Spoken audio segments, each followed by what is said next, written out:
Welcome on into BKL Nightly. This is the Let's Talk Ball edition. I'm Thad Brown. He is Carl Jones. Every single week, we go through the All-22, check out the film, go through the X's and the O's, and see who is Xing, who is Owen, and who made you say, oh no. Bills and Eagles, 13-12 loss for Buffalo. As you might imagine, there was a decent amount of the oh no stuff. And Carl, so on this program, we almost always start with quarterbacks, running backs, receivers. You're a former Division I corner, so the perimeter is more your home. In this show, we are going to start up front because there is a trend that we've seen a little bit here and there.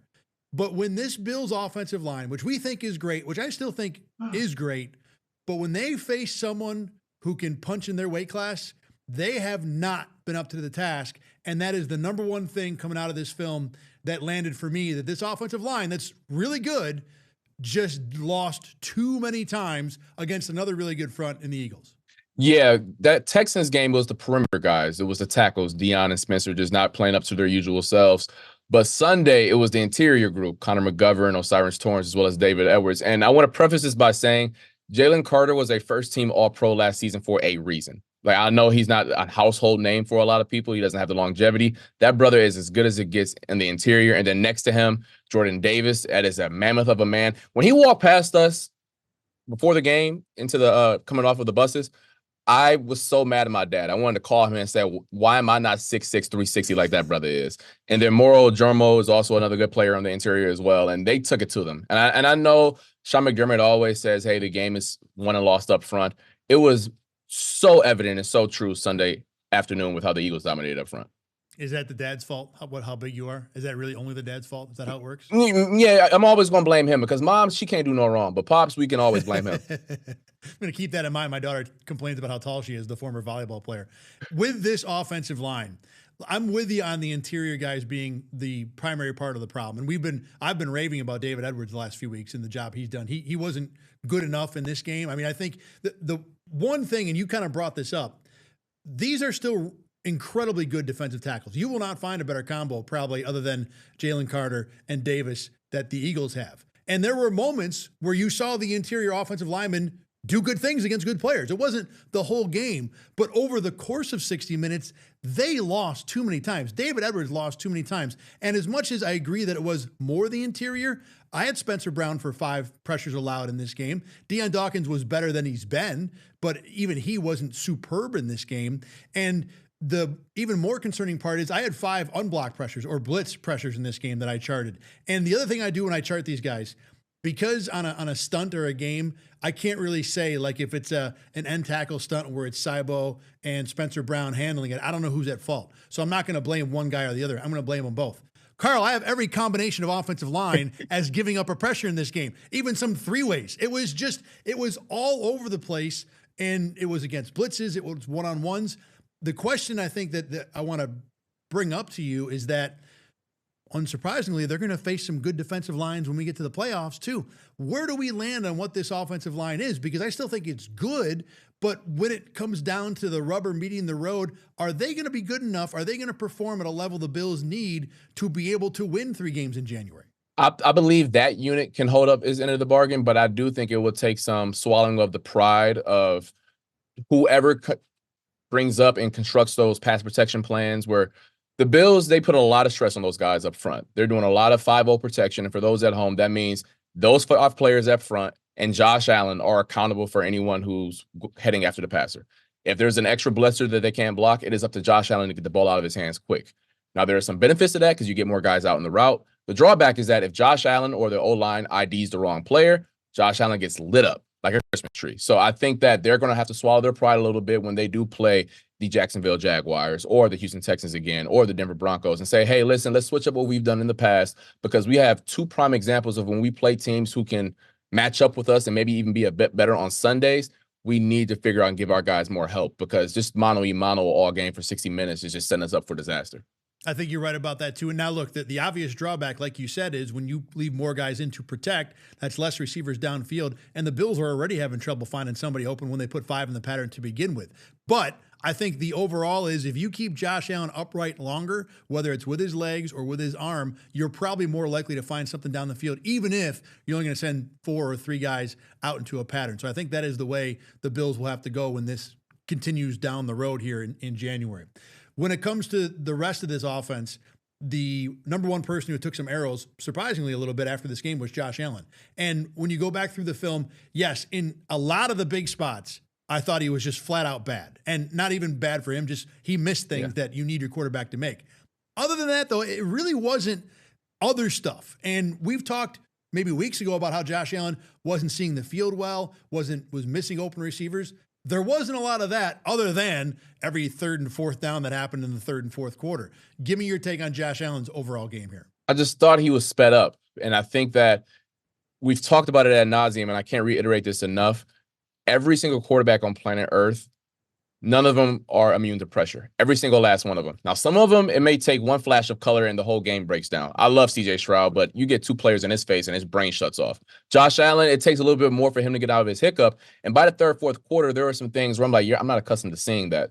Whether it was I know the play that's kind of like thrown under the rug a little bit, the Khalil Shakir catch in the third quarter, if he puts that in front of him, he walks untouched to the end zone. And then that's the second down throw before the 4th and goal from the 3 fail. Just so everybody knows what we're talking about. And then the 4th and 3 fail, he had guys open on both sides of the field. And for whatever reason, he was spooked, didn't like what he saw, and then ended up getting stopped short on the 1-inch yard line. And then obviously the missed throw at the end of the game, you just chalked it up to just a guy missing. I mean, there is no rhyme or reason. I know he had pressure in his face, but I expect Josh to make that with his eyes closed. So when everything around him is struggling, you need him to hold up his weight as well. And quite frankly, he didn't. And it sucks to see that. It was just one of those games where it's like, dang, I know the running game not going. We would like to see Superman do Superman things. And unfortunately, he had the Clark Kent glasses on and not the cape. And that is the issue with this offense, that when Josh Allen has a less than good game, they score 12 points and look like it's a struggle doing it because there just is not enough else on this team. And on top of that, you compounded it with the offensive line, like we said, losing up front, which doesn't happen a lot. So this offense becomes, and was in this game, mostly average for the most part in terms of how they produced. I want to go back to the 4th and goal fail for Josh Allen, just to kind of dissect it a little bit. You said there were receivers open on both sides. I certainly agree that Brandon Cooks on the escort screen all the way on the sideline to the right is standing there all day. If he gets the ball early, I think there's a 75 to 80% chance he scores. If he gets it late in the down, he walks in upside down if he wants to. The thing that people pointed to a lot was Ty Johnson over the middle. I don't want to excuse Josh for that, but there were a number of times where there were players in the passing lane where I thought that you'll see still frames on social media of look how open Ty Johnson is. But there's a defensive back trailing him that is closing like a freight train that in real time, I give Josh Allen credit for, okay, maybe I don't want to try that. I'm going to keep it myself. So I didn't hate not throwing that route, but yeah, it was open a little bit there, I thought.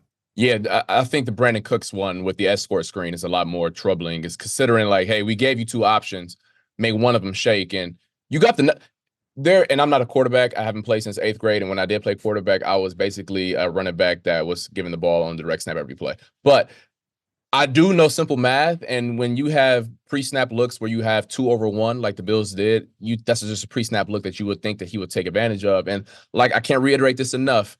Pressure makes a fool out of everyone. Some players, it's the first time they see it. And for Josh, it's a little bit later on in the game. Let's move over to the offensive coordinator because he took some arrows after this game because I think he always at this point takes arrows whenever there's a loss. And yes, the 3rd down screen to Ty Johnson before the hook and ladder wasn't my favorite idea in the world. But outside of that, Carl, I thought Joe Brady really had a good game. One of the funny things was, and we talked about this yesterday on BKL Nightly, he talked about the 2-point conversion and said, yeah, that's a play we'd like to have back, which I know that's the knee-jerk. Exactly. I know that's the knee-jerk answer for Bills coaches, but I'm like, what do you mean you want it back? You did your job. The receiver was wide open against a secondary that everybody struggles to get wide open against. And it wasn't just that. The play to Dawson Knox that got the Bills down to the goal line on the little outside mesh we've been seeing lately, I thought that was a great call because the Eagles had zoned up a lot of money downs early in the game. They had gone man on the play before, so Brady's like, okay, you want to go man? Here's our mesh play that's been killing everybody, and it darn near scored. And it wasn't just that. Like you said, the 3rd down play to Shakir, that's Joe Brady running another mesh in a good spot that got someone open. There was a couple opportunities where the Bills took advantage of the Eagles sagging back with zone on the outside of a zone, getting Khalil Shakir and Brandon Cooks to convert 3rd and mediums. Joe Brady had a fantastic day, I thought, top to bottom, without having to pull anything crazy out of the bag beyond hook and ladder part two. Yeah, that Eagles defense since they've acquired Jalen Phillips is ridiculous. I go back and forth on who I think is top 5 or whatever. The Texans I think are comfortably one and in their own bucket. But you Agreed. can make a serious argument that the Eagles have been the second best defense over the last 6 weeks or so. They've been phenomenal. I mean, I know they've lost some games in there, that Chargers Monday night game, but it wasn't the defense's fault. I promise you that. They turned Justin Herbert into a pulp that night. So, like, that wasn't their fault. They're a great unit. And we talked about this, though. The one weak link that they have is Adoree Jackson. The Bills don't have anyone that can really take advantage of that. Every time I've seen Adoree Jackson getting abused, it's like CeeDee Lamb or like Ladd McConkey or something like that. The Bills don't have either of those players. So for what he was given in the circumstances, considering the weather and the rain and the wind, I thought that he did the best he could. There was one guy among the receiving core who took advantage of some things in this game. That was Brandon Cooks. And people will see the 50-yard throw earlier in the game, the 36-yard throw deep. They'll see he had 100 yards, and the Bills don't do that all the time. I was surprised to turn on the film and see there were other plays where Cooks was frankly cooking in this game. And a lot of it was deep stuff going down the field. Joe Brady talked on Monday about how he can be more than that, and I'm sure there's more potential there. There was a nice route, an out route where he turned Cooper DeJean inside or reacted when Cooper DeJean turned inside and got behind him. But the deep stuff is something this team is sorely lacking. I think the question for you is, it was one game for a guy who had one catch with the Bills total in the prior 4 games. How much of this do we take as a guy who can seriously impact the team? And feel free to drop in the caveat of the bar is the floor for this receiving room, so getting above that ain't going to be too hard. Yeah, I mean, we got to make anything shake at this point. I'm not expecting 100 yards week in and week out. But I do think for 2 reasons, having someone with his skill set is very helpful for the Bills offense. For one reason, it just stretches everything out. It opens up the middle of the field, and if and when Dalton Kincaid returns back to the field, it helps out that area for him because he's always really good at the intermediate portions of the field. And if you have safeties that are 30 yards off as opposed to 20, it opens things up much more for Dalton Kincaid. And then another thing, that first Brandon Cooks post over, whatever you want to call it, the one that he had his chunk gain on in the first half, that's a play where a DB didn't think he was going to run deep. And if he did run deep, I was going to have the recovery speed to catch up with him. Brandon Cooks has the speed to be like, hold on, buddy. If you're wrong, I'm out the gate. And I think that's the difference between if that's Brandon Cooks versus a Keon Coleman. Cooper DeJean can float. I don't know if Keon is pulling from Cooper DeJean on that play. You know what I'm trying to say? So like, I think that's the one difference when you have a Brandon Cooks out there. You have to at least honor and respect the speed. And now that it's on tape as a DB, you know what, we'll give up the 15-yard comeback because he's clearly shown the ability, and Josh Allen has shown the willingness to throw it deep. Is that enough? If you're a DB and no, listen. In my eyes, no, I'm gonna still play the percentages. But if there's a DB who's watched too much film and it's like, oh no, if it's this certain look, like maybe. But me personally, I'm gonna still I'm gonna force you to throw that bad boy because I need to see it more than that. But I mean, it can't. Once again, the bar is the floor. They need anything to shake right now. One thing too about the 2 Cooks plays. The first one was great, 50-yarder. He's wide open. The second one, he's covered, and that's heave and hope. And the ball gets deflected on the way down. It happens to land on his chest. If that play goes like it probably should have, which is falling to the ground at some point, we may be looking at the whole Brandon Cooks thing differently. But I was encouraged to see Cooks winning more than just a couple of plays that stood out on Sunday. That there is some juice in that tank, like we said. To use your words, to make anything shake, right now, Cooks is anything, and that's improvement for the Bills. Anything else from you on the offensive side of the ball? Nah, I don't want to get a headache. Fair enough. Let's go to the D then. What a great answer. Let's start with the defensive backs. And the Bills' defense has been pretty good in a lot of second halves lately. And I do want to offer the caveat I've been offering all week, which is, as someone who has watched the Philly offense all year, they love, once they get up by like 10 points, to just take the offense, wad it up, stuff it in a box, and then let the defense finish off games, no matter how bad it might look. And this game looked exactly like that. The last 3 possessions for Philly were run, pass, which is like football, junior varsity when you're 13 years old. All that said, the Bills still had to cover them on all those third downs. And Carl, the Bills DBs did a hell of a job doing that.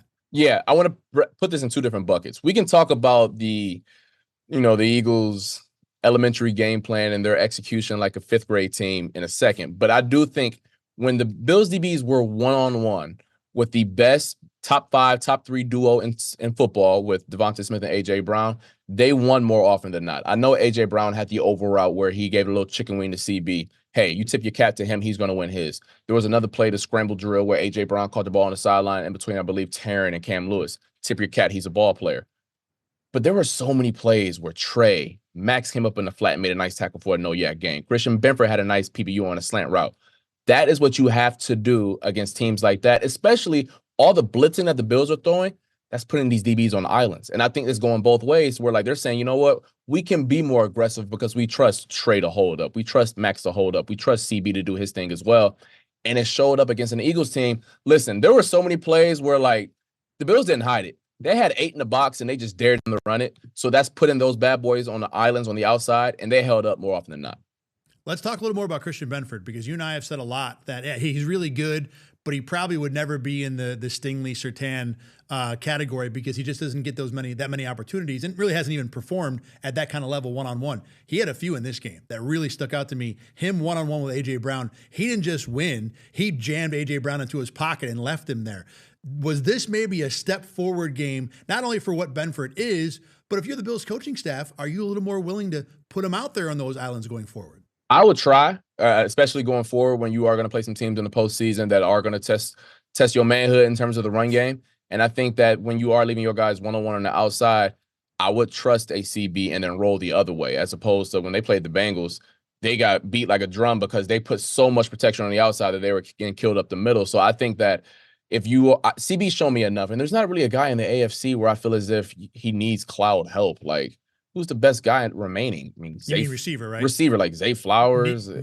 Nico, yes. So Nico, you know what? He can float. We may be giving him safety help with him. But outside of that, like, it's not really no one else where I'm shaking my boots about. Brian Thomas? Yeah, okay, he can float too. Okay, that's a whole different issue because the Jaguars got like 3 guys that are really, really darn good. So we'll cross that bridge next week if and when they play them. Yeah, right, exactly. All right. Up front, I do want to point out, I thought TJ Sanders had one of his better games. Again, this is a low bar to clear, but I thought he was active. I thought he was athletic. He was noticeable. He had a couple plays where he stood out. And anything for this guy, and this is not like knocking him. This is just saying it's been a rough year for him injury-wise. He struggled. I think any positive development for TJ Sanders is an improvement. I did think the Philly offensive line was really good when it came to pass blocking. When run blocking, not so much, and we'll talk about the Eagles in a minute. Anything up front that stood out for you in this game? Without acknowledging how dysfunctional the Eagles were, I thought we'll get to that. We'll get to that for sure. The Bills, I thought, won their one-on-ones. I thought Deion had some plays, and it's hard to separate the two. He had some plays where he got off the ball fast. I'll just say that, and ignoring what the Eagles had going on. I thought he got off the ball really fast. I thought Bosa did a good job being fit. I'll say this. The D-line did a good job of being physical at the point of attack. Even when the Eagles had their miscues. I don't even want to call them miscues. I just think that's what they are at this point. They did a good job of being physical and saying, hey, if you're going to run here, you got to make sure you bubble around and make sure that it's not a right down Broadway type of situation. So I can tell you're bursting at the seams to get to the Philadelphia sadness, and I have much to say about it as well. So let's just let it all out. Go off on what the Eagles are offensively. The Eagles got to be the most disappointing offense I've ever watched. And I say that because the amount of talent that they have compared to what they put on the field is like disrespectful to the sport of football. And I say that with all due disrespect. I mean, there was one play. That is not an exaggeration. That's an excellent way to say it. I kid you not. There was a play where the Eagles, so just picture this for everyone at home. Close your eyes for a second here. The Eagles are running the ball off tackle to the right. Deion Walker is lined up outside of the right guard shoulder. The Eagles asked the center to hook Deion Walker 3 gaps over. What y'all think happened? Deion Walker got in the backfield right as soon as the ball got snapped. It was so, and that was just one play. There was the one play, Trey White, I don't want to give him the PBU because Jalen Hurts didn't throw it, but at the beginning of the second half where they ran one route down the field, it was Devonta Smith. That's it. They went a run route concept like it was first grade football. It was comically bad. You know what? For anyone who got beef with A.J. Brown, I feel you, brother. I feel you. Come holla at me. I understand why you're so frustrated because that whole situation is just, I can't reiterate this enough, disrespectful to the sport of football. It's funny that you started out with, all right, here's a play, and I'm thinking, oh, I got some plays too. I bet you Carl's got the same plays. You name plays that I don't have. I have two other plays to talk about. There was one where simply Fred Johnson, the backup tackle, I don't know what he was thinking. I do know what he was thinking. He's trying to get down and block a linebacker. He blocked his own guard off of Matt Milano. Now, that might just be an athletic thing. It was rainy out, whatever. He literally blocked his own man off a linebacker to free the linebacker up. But the worst one for me was, and I'm surprised you didn't bring this one up, the Eagles in, I think the second quarter, had to be the second quarter because they were down in the red zone. Actually, end of the first half. The little screen pass they ran to Dallas Goedert. Did you notice Jahan Dotson at the same time turning to catch the ball as Dallas Goedert did? Jahan Dotson and Dallas Goedert both turned to catch the same screen. I'm assuming Dotson was wrong because Goddard got the ball. But when you talk about disrespectful to the sport, that's disrespectful to the fifth graders playing the sport. At least the fifth graders know who's supposed to catch the ball. This is a professional team in week 17. They don't even know who's supposed to catch the screen on the outside. How about the goal line play? The Bills, they end up scoring on the next play. But Devontae Smith was the lead blocker, and he was supposed to block Terrell Bernard. Mind you, Devontae Smith didn't even get off the ball. He just sat there and was just like, I'm not about to do this. Like, I weigh 150 pounds. What I look like? I want to see my kids at night. Just the Eagles. Once again, I've said this before. I understand the Eagles are bad, but when you are the Buffalo Bills, make them look like that. And that's exactly what they did Sunday afternoon.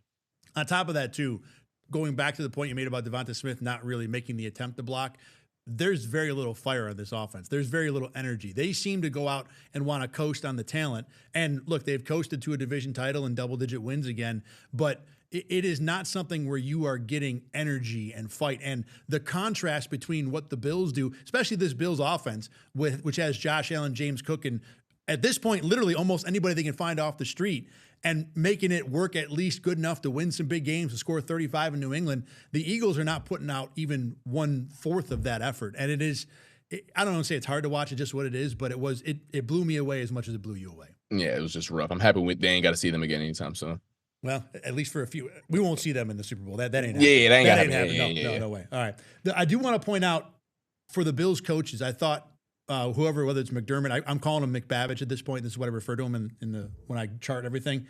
I liked a lot of what they did. They did a lot of exchanging gaps in run defense in this game, which really stood out and I think really caused the Eagles some problems, especially again for an offense that really can't figure out what to do in general. If you're going to make it complicated, you're going to make it really hard. That went a long way towards stopping them in the run game. And the blitzes were relatively creative. The one I want to point out, the Bills had a double A-gap mug-up with both linebackers up over the A-gap.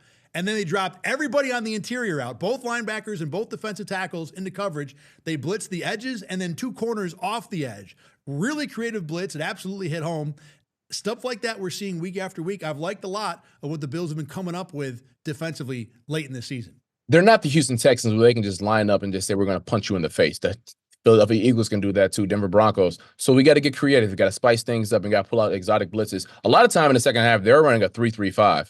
For anyone who's ever heard that phrase before, that's like Big 12 football. Like that's like Big 12 Michael Crabtree type football. 3 defensive linemen, 3 backers, and then 5 DBs, and you just muck up the looks in the run game to see if you can cause some dysfunction that way. And they did in the second half. So I applaud whether it's Ryan Nielsen, because I know he has a background in that from his time with the Jaguars and the Falcons, McBabbage, everyone for being creative to try to figure out solutions for this defense. Ryan Nielsen, by the way, the Bills defensive line coach, for those at home who don't know.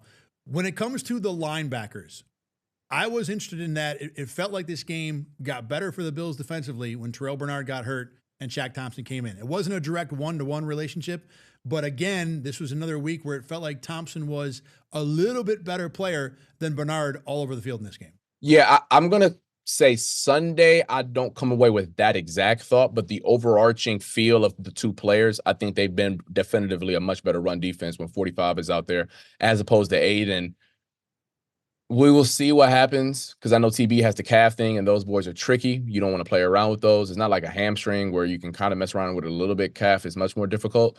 I'm not a doctor for those who are listening. I'm not a doctor. Please don't try to hit me up on that. But it is interesting. We got enough evidence. We got 17 game sample size of like who the better guy is in terms of stopping the run for the Bills defense. 2 questions then. When we go to week 19, first round of the playoffs, who would you play at middle linebacker, or even do you want to mix them? And what do you think the Bills will do when we get to the playoffs? First and second down, I'm having 45 right next to 58. That is Shaq Thompson right next to Matt Milano. Then on third down, when we got to the trickeration stuff where we can get a little funky, I want 8 out there because he has a little bit more range in the passing game.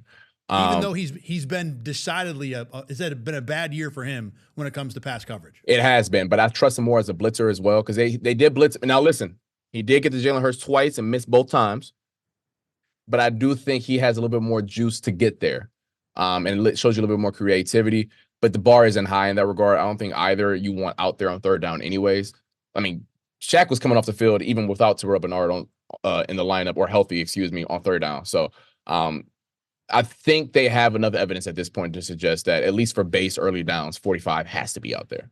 I think you're right about the plan, what they will do. I don't know if I'm encouraged about either guy on third down. I think you're right. I think Terrell Bernard's the guy you play, but I don't feel good about either option going into the postseason. Let's talk about 58 too while we're at it here, because Matt Milano's had productive game after productive game lately. I got to admit, I keep trying to watch on film to say, wow, there's Milano really dictating a play. For the most part, it just feels like when the defensive tackles do their job, then Milano's left to run in space and make tackles, which is good and fine and everything. But I don't feel like this is a guy that's changing a whole lot on his own when it comes to what the Bills do defensively. He's made a few plays where I thought like, oh, he did a good job ducking up under a block there and making sure that he met it at or maybe even behind the line of scrimmage. I just don't know if that player that everyone's so accustomed to from 2019 to 22 is ever going to come back. But I do think he's been definitively over the last 2-3 weeks or so their best guy at that second level. And I think that if they can get some continuity up front, and I know, listen, the word continuity and health with the Buffalo Bills is like an oxymoron at this point. I trust him the most out of everyone on that second level. I totally agree with that. If you can get good play out of the defensive tackles, and this game was iffy, which has been what most of them have been, right, then I think Milano's the guy best equipped to take advantage of it. I think Shaq might have the highest floor of the group by a little bit over Milano, but Milano's a guy more likely to make big plays going forward. But I think that the whole linebacker group going into this postseason, I'm not looking at that and saying this is where the Bills are going to win championship games. Right. This is a group of guys that can hang, but you need to win it with a secondary who's making plays and the guys up front who may not be making plays, but you've spent big assets there going forward. Anything else from you on the defense from this game? No, I thought they collectively probably played their best game. I agree with that too. Ignoring the fact that the Eagles had an elementary style thing going on, I thought that when they met the moment, when the moment was put in front of them, the Bills DBs in particular met the moment. Look, they allowed 0 passes in a game. I don't care how dysfunctional you are in the NFL. When you got like Tyler Shuck and Quinn Ewers winning games, if you keep Jalen Hurts and A.J. Brown and Devonta Smith from linking up for a full 30 minutes, you've had a good day at the office for sure. All right, that's going to do it for this edition of BKL Nightly. I want to thank everybody for watching and listening. As always, you can catch this show on YouTube, wherever you get your podcasts, on WIVB Plus, and on Rochester First. We'll be back again next week. I don't know what we're going to talk about. I mean, ostensibly it'll be football, but Bills and Jets is not exactly looking to be the kind of Titanic matchup that will be filling the airwaves with, ooh, tell me about what the left tackle did. But either way, Carl and I will be here next week for sure. Thanks very much once again for watching, and we'll see you next week. Have a Happy New Year too, everybody.